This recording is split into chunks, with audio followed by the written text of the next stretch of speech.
ராஜி கல்யாணத்தை எதுக்கு தள்ளி போடணும்? இப்பவே கூப்பிட்டு அத்தைகிட்ட பேச. அதான் அப்பா சரின்னு சொல்லிட்டாரே. அது சரிடி, உடனே கூப்பிட்டு எப்படி பேச முடியும்? நல்ல நேரம்லாம் பார்த்து கூப்பிடலாம். அம்மா, நல்ல நேரம்லாம் பார்த்து செய்யறக்கு நாளைக்கு வா கல்யாணத்தை பண்ண போகிறோம். நீ முதல்ல மாமாட்ட கூப்பிட்டு பேசு. மாமா என்ன சொல்கிறாங்கன்னு கேட்கணும்ல. சரி இரு, நானே என் தம்பிக்கே கூப்பிட்றேன். ஏண்டா உங்க அக்கா எப்ப வரேன்னா என்ன பாக்குறக்கு இங்க வரவே மாட்டேங்கிறா. எப்பதான் வருவாளா? போன போட்டு கேளு. அப்பா, அக்கா 2 நாள்ல வந்துருவா. எங்க போறா? ஃபோன் பண்ணி அடிக்கடி உங்களை கேட்டுக்கிட்டு தான் இருக்கிறா. நீங்களும் பேசிக்கிட்டு தான் இருக்கீங்க. அது என்னமோப்பா, என்னதான் பேசினாலும் பாக்குற மாதிரி இருக்கிறது இல்ல. அப்பா, நீங்க கேட்டுக்கிட்டே இருந்தீங்கல்ல, இங்க பாருங்க, அக்கா கரெக்டா ஃபோன் அடிக்கிறா. அக்கா, என்னப்பா? அக்கா ஃபோனே பண்ணல, என்ன பண்றான்னு நினைச்சுக்கிட்டே இருந்திருப்ப போல. ஆமாக்கா, உன்னை பத்தி பேசாம இருப்பமா. இப்பதான் அப்பா கேட்டுக்கிட்டே இருந்தாரு, கரெக்டா நீயே ஃபோன் அடிச்சிட்ட.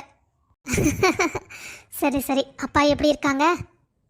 நல்லா இருக்காங்க நல்லா இருக்காங்க. அங்கே எல்லாம் சௌக்கியம் தானே?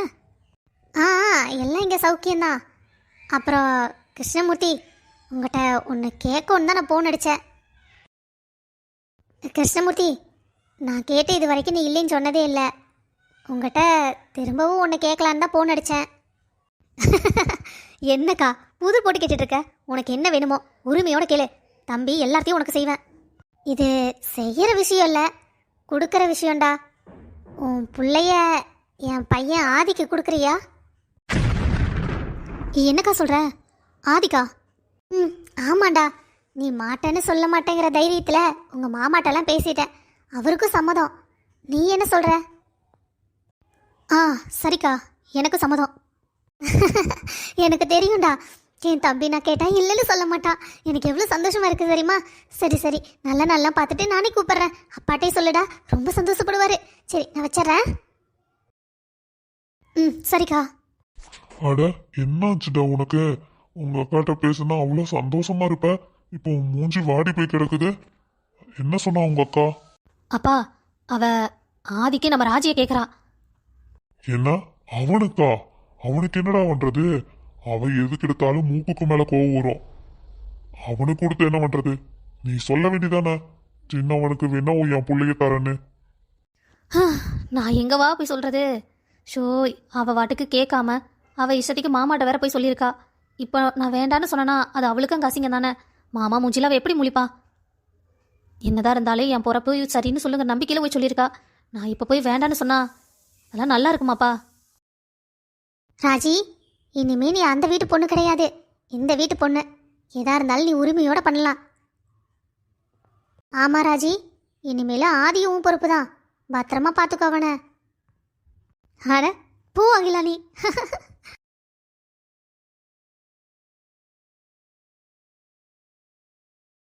என்ன நடக்குதுங்க? ஏங்க ஏங்க, உங்களுக்கு ஒரு விஷயம் தெரியுமா? என் தம்பி கல்யாணத்துக்கு சரின்னு சொல்லிட்டான். ஆமா, உன் தம்பிட்ட எதுவும் கேட்காம தான் ராஜிய ஆதிக்கு நீ பேசிட்டு இருந்தியா?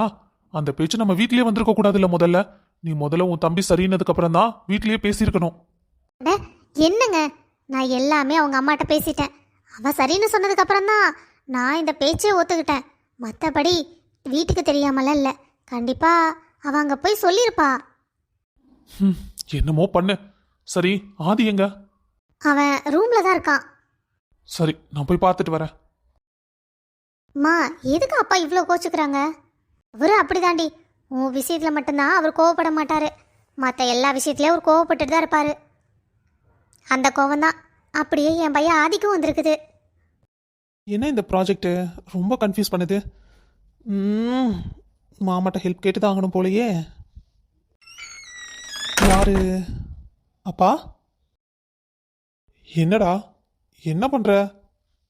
பா, முக்கியமான ப்ராஜெக்ட் ஒன்று கொடுத்தீங்கல்ல, அதான் பார்த்துட்டு இருக்கேன். அப்பா, எனக்கு கொஞ்சம் கன்ஃபியூஷனாக இருக்கு. கொஞ்சம் எனக்கு அதெல்லாம் கிளியர் பண்ணி வைக்கிறீங்களா?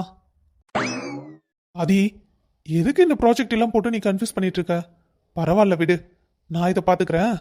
இன்னொரு ப்ராஜெக்ட், ஆனால் வெளியில் போகிற மாதிரி இருக்கு. கொஞ்சம் நீ போயிட்டு வரியா?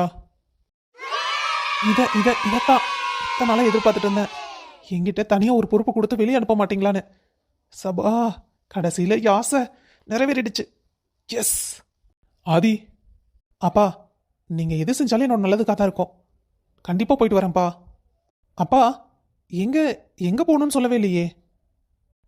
பெங்களூர் ப்ராஜெக்ட் விஷயமா தான் இப்போ போகணும். ம், சரிப்பா. அப்போ நானும் மாமாவும் போயிட்டு வந்துடுறோம். என்னது, நீயும் ரவியுமா? வாய்ப்பே இல்லாதி. கண்டிப்பாக ரவியும் உன் கூட அனுப்ப மாட்டேன். நீயும் கவியும் தான் போறீங்க. என்னது, கவி கூடயா? அப்பா, என்னாலெல்லாம் அவ கூட போக முடியாது. ப்ளீஸ் என்னை ஃபோர்ஸ் பண்ணாதீங்க. வேணா வேற யாராவது அனுப்பிக்கோங்க, நான் போகல. ஆதி, ஆதி, இங்க பாரு, நீ என்ன வேணா நினைச்சுக்கோ. இந்த புடிவாதமெல்லாம் என்கிட்ட ஒத்து வராது. நீ தான் இந்த ப்ராஜெக்ட்டுக்கு வெளியே போற, புரியுதா? என்ன பேச்சு பேசுறான்? இன்னும் வளரவே இல்லை, இப்பவே இந்த பேச்சு பேசுறான் பாரு. அது சரி, அவ கூட சேர்ந்து வெளியே போறக்கா? நான் இத்தனை வருஷமா இந்த ப்ராஜெக்ட்ல ஒர்க் பண்ணிருக்கேன். ஆனா புதுசா வந்தவளுக்காக இவர் எங்கிட்ட வந்து என்ன பேச்சு பேசுறாரு பாரு. இருக்கட்டும் இருக்கட்டும், இவருக்கு இருக்கிற புடிவாதம் தான் எனக்கு இருக்கு. பார்க்கலாம் இவரா நானானு. அக்கா, என்னாச்சு? நேற்று ஆஃபீஸ்லேருந்து வந்ததுலேருந்து ஒரு மாதிரியாகவே இருக்க. ஏய் பவி, நேற்று என்னாச்சு தெரியுமா? நேற்று ஆஃபீஸில் நான் ஒரு திமிரு பிடிச்சவனை சொன்னேன்ல. ஆமாம், அந்த திமிரு பிடிச்சவனா? அவனை மறுபடியும் பார்த்தியா? ம், ஆமாம் பவி, மறுபடியும் பார்த்தேன். எங்கே தெரியுமா? என் ஆஃபீஸ்லடி. என்னது, ஆஃபீஸ்லையா? அவனை பார்த்துட்டு சும்மாவை விட்ட எம்டிட்ட சொல்லி வேலையை விட்டு தூக்க வேண்டிதானே? ம், சரியா போச்சு போ. அவன் யாரு தெரியுமா? எம்டியோட சன். என்னக்கா சொல்ற? எம்டியோட சன்னா? ஆனா எம்டி ரொம்ப நல்லவர்னு சொன்ன, அவருக்கு இப்படி ஒரு பையனா?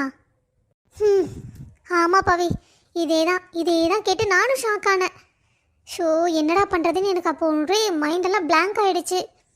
பார்த்தா அங்கே போய் ப்ராஜெக்ட் கொடுக்கல, அது கொடுக்கல, இது கொடுக்கல, என்கிட்ட சைன் கேட்கல, எம்டிட்ட ஏகப்பட்ட சைன் வாங்குறான்னு நிறைய கம்ப்ளைண்ட்ஸை கொண்டு போய் அடுக்கிறான். இதில் அந்த மேனேஜர் குமார் வேற. சபா, இதுலேருந்து தப்பிக்கிறதுக்குள்ளே எனக்கு போதும் ஆயிடுச்சு. அப்புறம் எப்படிக்கா சாரை சமாளிச்ச? சாருக்கு எப்படி உண்மையில நம்பிக்கை வந்தது? என்னதான் இருந்தாலும் அவரோட பையன் அது. அவரு பையன் சொல்கிறதான் நம்புவார். நானும் அப்படி தான் நினச்சேன். ஆனால் அவருக்கு என்னோடய ஒர்க் ரொம்ப பிடிச்சிருச்சான். நான் எல்லாமே டீட்டெயிலாக கம்ப்ளீட்டாக பண்ணுறதுனால அவர் என்னை அப்ரிஷியேட் பண்ணி அனுப்பிட்டாரு. அங்கே என்னை கம்ப்ளைண்ட் பண்ண எல்லாத்தையும் ஒரே வார்த்தையெல்லாம் அமுத்திட்டாரு. ஸோ நான் சேஃப். சூப்பர்க்கா, இனிமேல் உன்னை போய் யாரும் கம்ப்ளைண்ட் பண்ண முடியாது. நல்ல வேலை செஞ்சப்போ. பவி, நீ நினைக்கிற மாதிரி இல்லை பவி. ஒர்க்குங்கிறது நம்ம எப்படி செய்கிறோங்கிறதுல இருக்கு. ஆனால் எனக்கு தெரியாமையே அவங்க ப்ராஜெக்டை மாற்றி வச்சாலும் அந்த தப்பு என் மேலே தானே வரும். அதான் கம்முன்னு நான் கம்பெனி மாற்றிடலாமான்னு யோசிச்சுட்டு இருக்கேன்.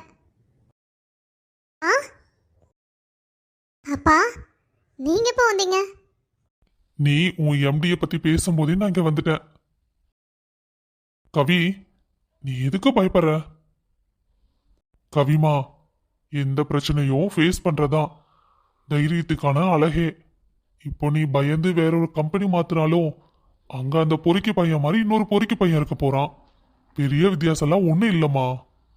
அப்பா, எனக்கு இப்போ ஒரு பிரச்சனை இல்லை. நிறைய பேர் என்னை எதிரியா பார்க்குறாங்க. ஒரு கம்பெனியில் இப்படி இருந்தால் என்னால் எப்படி சாட்டிஸ்ஃபைடாக ஒர்க் பண்ண முடியும்? இங்க பாருமா கவி, நீ ஒன்றை மட்டும் ஞாபகம் வச்சுக்கோ.